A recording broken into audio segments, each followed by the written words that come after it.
कहते हैं कलयुग में भगवान सामने नहीं आते, लेकिन इसका मतलब ये नहीं कि कोई हमें देख नहीं रहा। ये बात मुझे तब समझ आई जब मैंने कलयुग के रक्षक को देखा। ये घटना कोई बहुत पुरानी नहीं है, सिर्फ 2 साल पहले की है। मैं उस समय एक न्यूज़ चैनल के लिए छोटे गांवों में कुछ अजीब होने वाली घटनाओं पर काम कर रहा था। तभी एक दिन मुझे बिहार झारखंड बॉर्डर के पास के एक गांव से सरपंच का कॉल आया। सरपंच ने बस इतना कहा कि यहाँ एक आदमी है जो बुरा करने वाले लोगों को रोक देता है, और रोकने का तरीका इंसान वाला नहीं है। ये सुनकर मैं हंस गया। मैंने सोचा कोई बाबा होगा, लेकिन जब मैं गांव पहुंचा तो वहां का माहौल अलग था और मुझे वहां एक बहुत अजीब बात पता चली। पूरे गांव में कोई मंदिर नहीं था, न कोई मूर्ति थी और न ही गांव में कोई पूजा होती थी। बस गांव के बाहर एक पुराना पीपल का पेड़ और उसके नीचे एक दीपक जल रहा था जो दिन रात जलता रहता था। मैंने गांव के लोगों से पूछा, ये दीपक क्यों जलता है?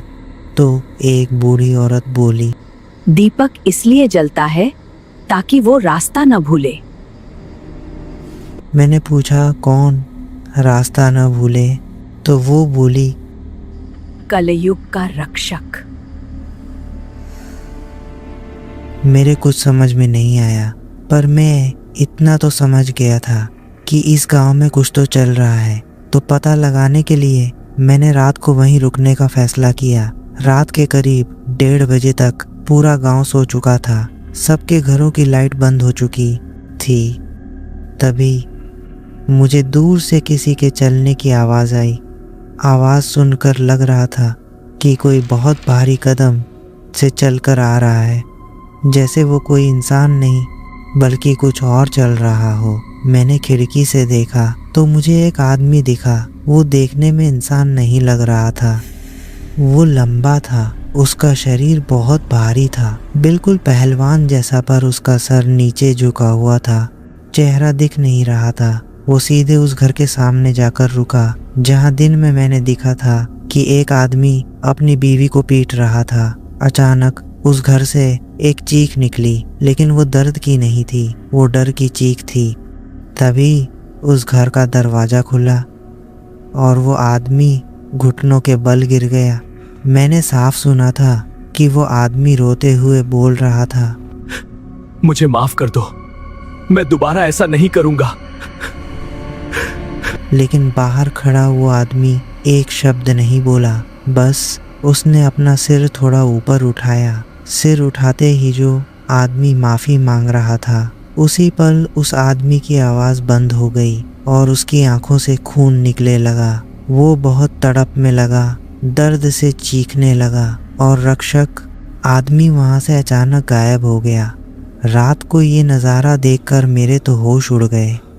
सुबह पूरा गांव इकट्ठा हुआ। वो आदमी जिंदा था, लेकिन उसकी आंखें अब किसी को देख नहीं पा रही थी। डॉक्टर ने कहा ये अब अंधा हो चुका है। गांव वाले बोले, रक्षक ने इसकी आंख बस इतना ही लिया है, मारा नहीं। मैंने सरपंच से पूछा, सरपंच, ये सब कब से हो रहा है? सरपंच ने कहा, जब से लोग बहुत ज़्यादा गलत करने लगे हैं तब ये सब शुरू हुआ है। मैंने पूछा, रक्षक आखिर है कौन? सरपंच ने कहा, ये कोई नहीं जानता कि वो कौन है और कहाँ से आता है और सज़ा देने के बाद कहाँ गायब हो जाता है। तभी उस बूढ़ी औरत ने मुझे धीरे से अलग बुलाया और धीमी आवाज़ में बोली, वो भगवान नहीं है बेटा, वो सभी देने भी नहीं आते। मैंने पूछा, तो ये क्या करता है? औरत ने कहा, मैंने अपनी आंखों से देखा है।